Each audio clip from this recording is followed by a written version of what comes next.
एक बार की बात है, एक छोटे से गांव में एक लड़का रहता था जिसका नाम मोहन था।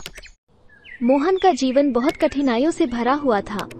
उसकी माँ बचपन में ही गुजर गई थी और उसके पिता दिन रात मेहनत करते थे, लेकिन गरीबी उनके जीवन से कभी दूर नहीं हो सकी। हर रोज मोहन अपने पिता के साथ खेतों में काम करने जाता था।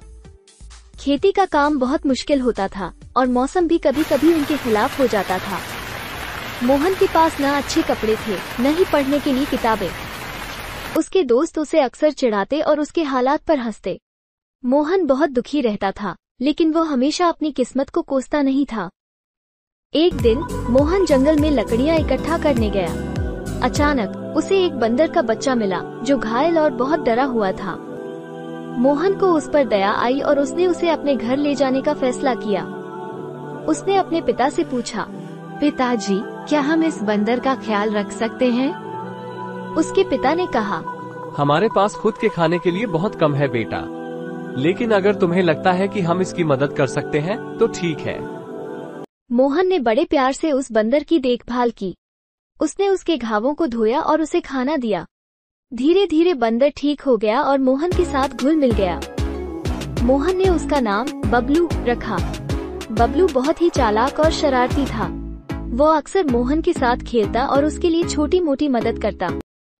एक दिन जब मोहन और बबलू खेतों में काम कर रहे थे, तब बबलू ने एक चमकीली चीज देखी जो मिट्टी में दबी हुई थी। बबलू ने तुरंत उसे निकालने की कोशिश की और उसे मोहन के पास ले आया। वो एक पुराना सिक्का था जो सोने का बना हुआ था। मोहन ने उसे अपने पिता को दिखाया। उनके पिता ने कहा, ये बहुत पुराना और कीमती लग रहा है, हमें इसे गांव के मुखिया को दिखाना चाहिए। मुखिया ने सिक्के को देखा और कहा, ये सिक्का बहुत मूल्यवान है, इससे हम गांव के सभी लोगों की मदद कर सकते हैं। मुखिया ने उस सिक्के को बेचकर प्राप्त धन का उपयोग गांव की भलाई के लिए किया।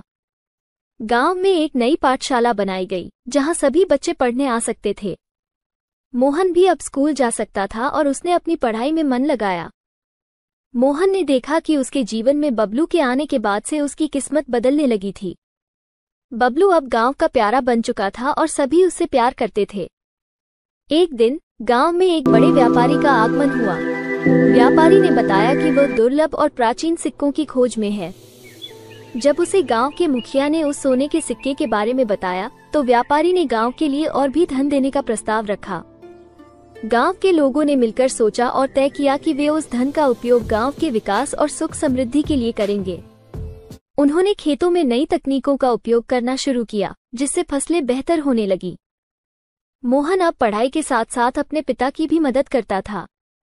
उसकी मेहनत और लगन के कारण उसे गांव में सभी लोग सम्मान देने लगे। एक दिन मोहन और बबलू गांव के पास के जंगल में घूमने गए। वहां उन्होंने एक पुराना मंदिर देखा जो अब खंडहर बन चुका था। मोहन और बबलू ने वहां कुछ अजीब सी आवाजें सुनी। वहां जाने पर उन्होंने देखा कि मंदिर के अंदर कुछ प्राचीन पांडुलिपियां और आभूषण छिपे हुए थे।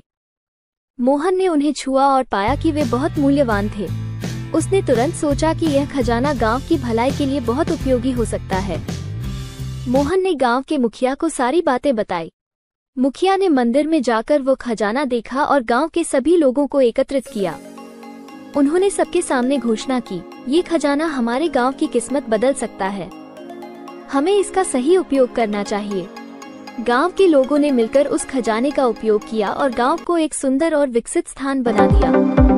अब वहां अच्छी सड़कें, स्कूल, अस्पताल और बाजार थे। मोहन की मेहनत और बबलू की समझदारी ने गांव का भविष्य बदल दिया था।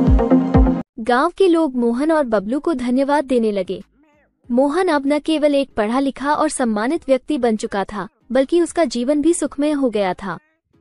बबलू भी अब गांव का सबसे प्यारा और भाग्यशाली बंदर बन चुका था। इस कहानी से हमें ये सीख मिलती है कि मेहनत और ईमानदारी से कभी हार नहीं माननी चाहिए। भाग्य हमेशा मेहनत करने वालों का साथ देता है। भाई यार, हम इतनी मेहनत करके वीडियो बनाते हैं, आप लोग फॉलो नहीं करते। लाइक हम फॉलो कर दो ना भाई, प्लीज एक बार।